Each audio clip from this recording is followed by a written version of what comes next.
Hi there, it's now time for my third and final developer focus, and this time we're going to take a look at Binary Design. Binary Design started working with Mastertronic in 1986, and their involvement with Mastertronic quite probably came about when the Darling brothers left working for Mastertronic and went on to form Codemasters.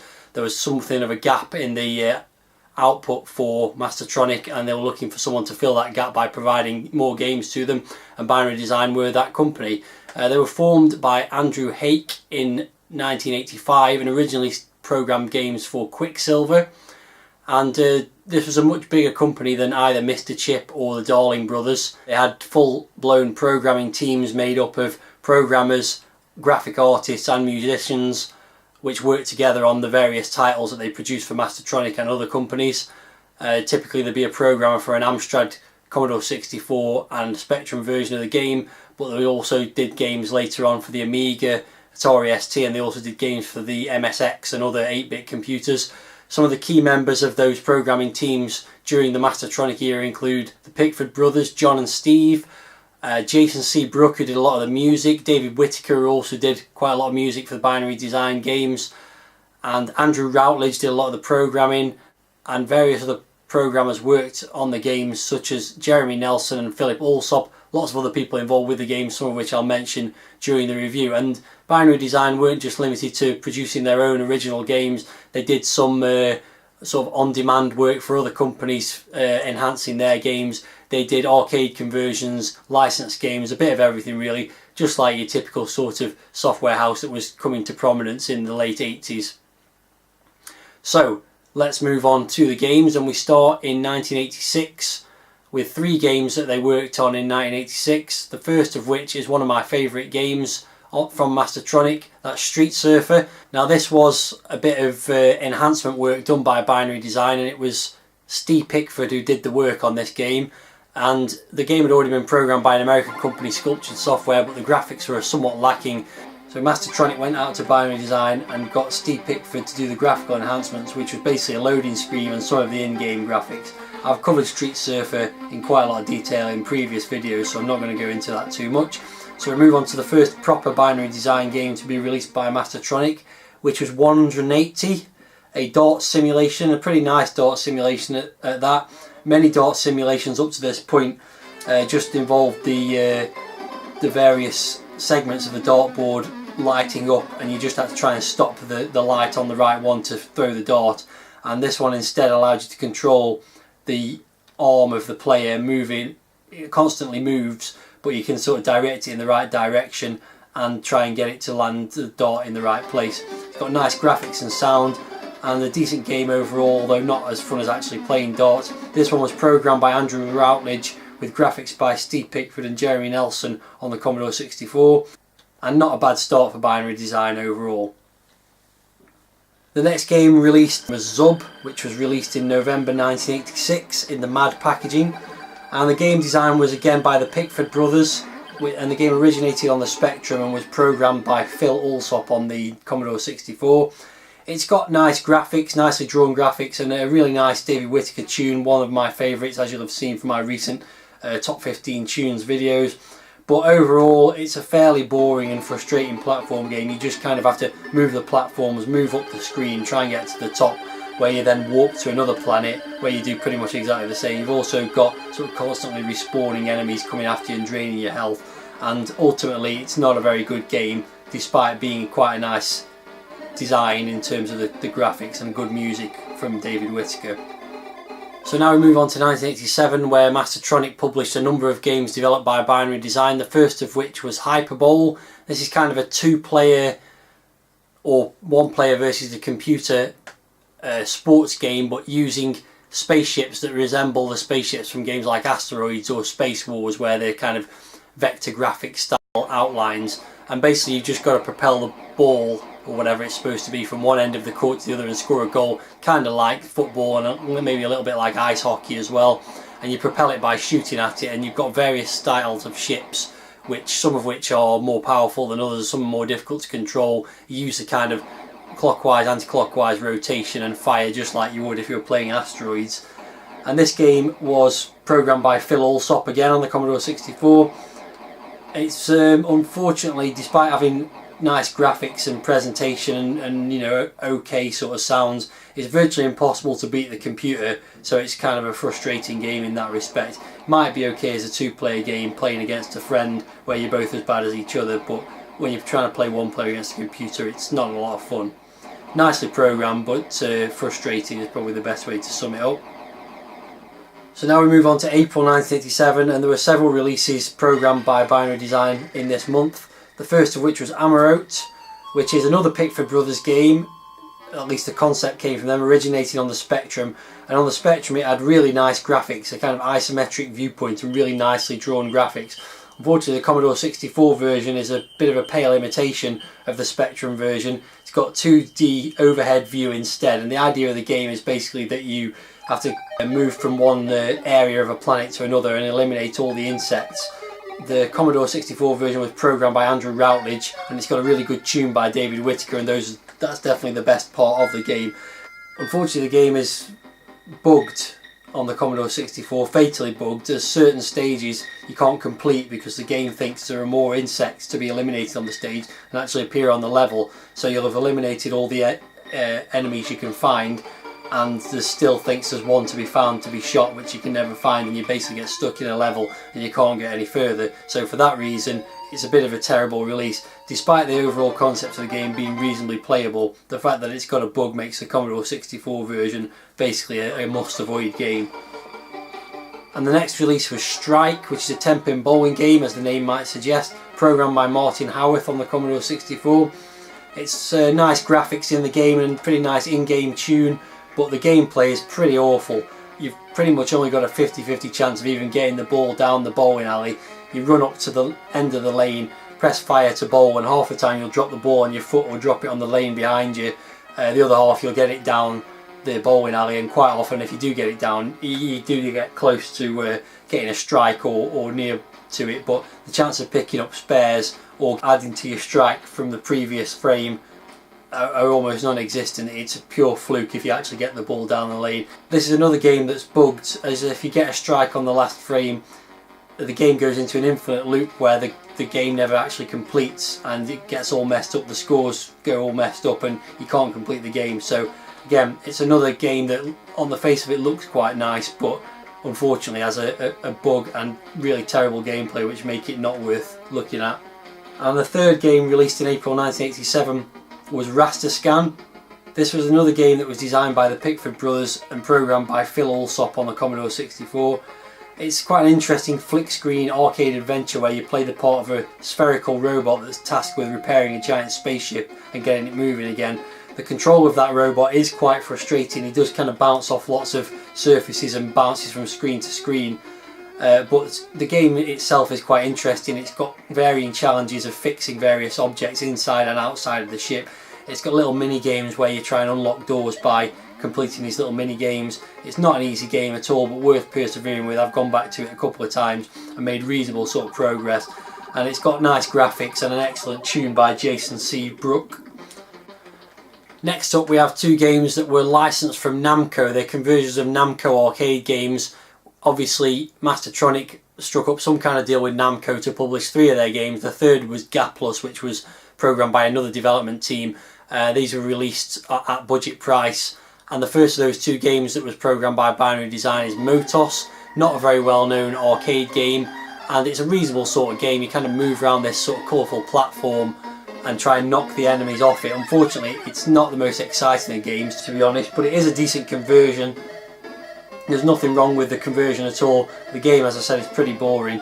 The conversion was done by Michael Delves with graphics by Lee Corley and music by Jason C. Brook again.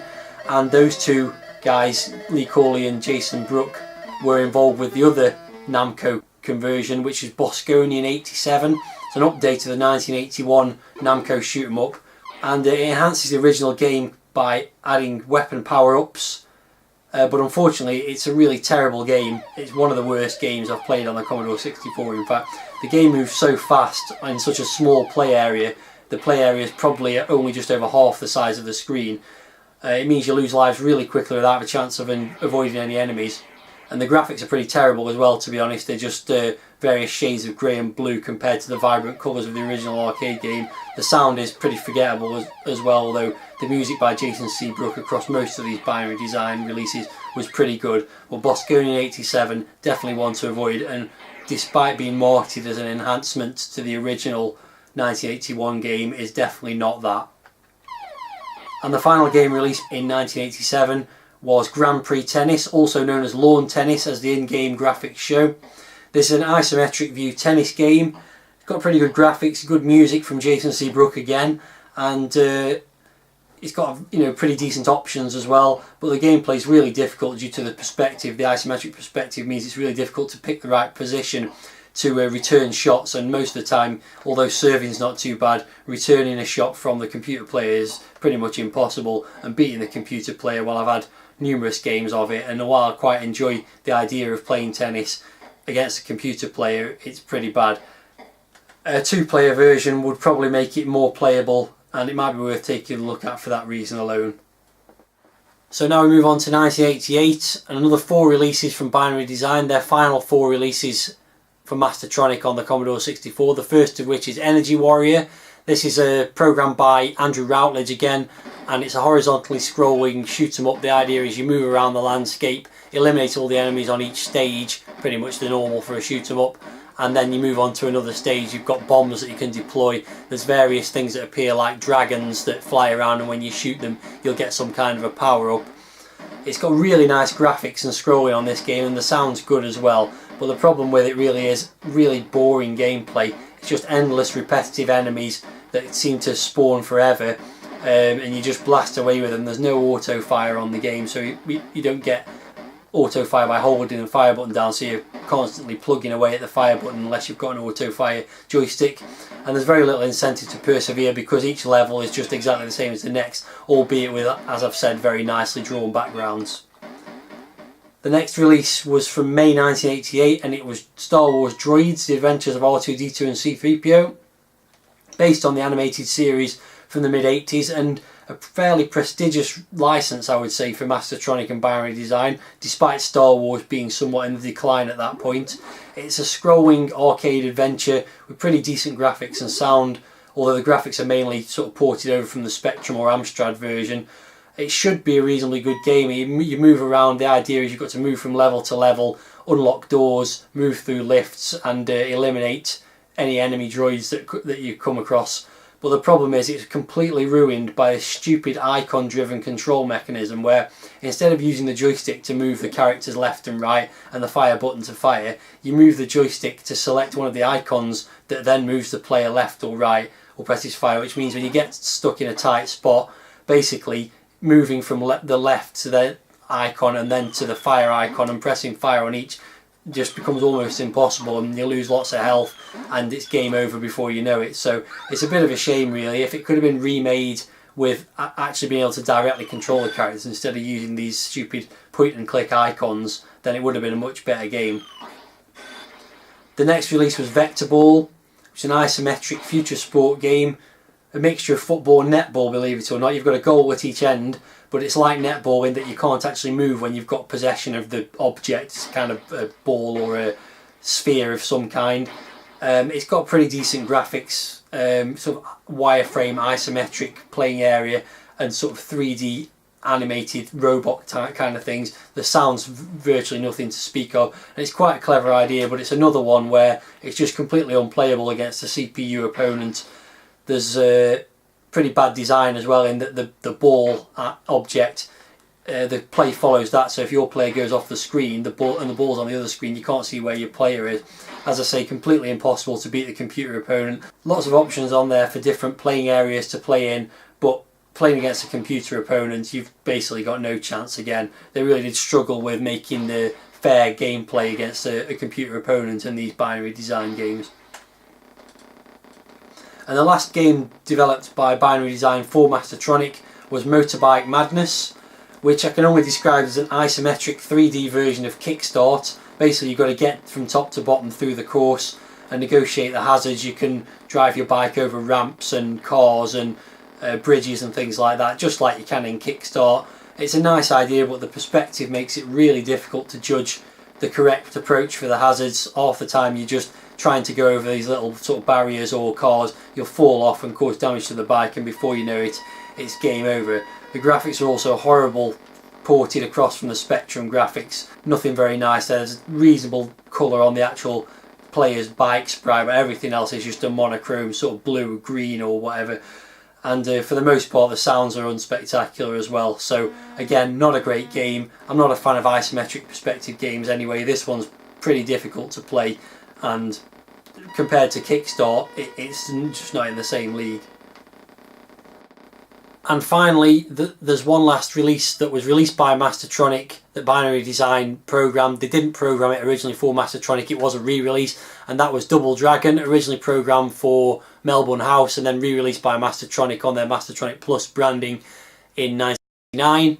And well, what can you say about Double Dragon on the Commodore 64? Generally considered one of the worst, most unplayable and universally despised Commodore 64 games of all time. A terrible conversion of the arcade game, really unpleasant graphics. Graphics are all reused, and you've got this horrible sort of line gap between the legs and the upper body of the player. You only get a couple of enemies on screen at most. Fighting with them's kind of just hit and hope. As you'll see from the footage here, you kind of run away from them, run towards them, kick them, run away from them, run towards them, kick them. It's basically just kick or punch and a jump which seems to execute itself now and then. But basically it's a terrible game, not worth any time. It's also got a horrible multi-load system. So all in all, one more game from Binary Design that just wasn't very good. So there you have the back catalogue of games from Binary Design published by Mastertronic. And after they finished working with Mastertronic, they went on to work with Domark, producing a few games for them. And unfortunately, they then went bankrupt in 1990 due to many of their better programmers moving on to other companies or just even starting their own companies. And the games had pretty much been in decline for a number of years at that point, so bankruptcy was not entirely surprising. What can you say about them really? In summary, there's not really many memorable games produced by them. They seem to have been a victim of trying to do too much too quickly. A lot of the games seem to have this untested, half-finished sort of approach to them. Occasionally you'll get nice graphics but bad playability, or good playability and bad graphics, or good, the sound's pretty good throughout most of the games. In fairness, that's probably the most notable thing about their games. A lot of the programmers that worked for Binary Design did go on to have much longer and more successful careers, most notably the Pickford brothers, who went on to work with Rare and design and program games for the NES, SNES, and even worked on the GameCube and are still programming games to this date. Jason Brook worked on the Discworld games, and Andrew Routledge has worked on several of the FIFA and Need for Speed games on the PS1 and beyond. So although they didn't have great success with their stuff for Mastertronic, they did have some people who worked for them who did go on to bigger and better things. But overall, from the Mastertronic era, you'd have to say it's very much a case of mostly forgettable average games, occasionally some good ideas, but nothing carried out quite as well as it could have been.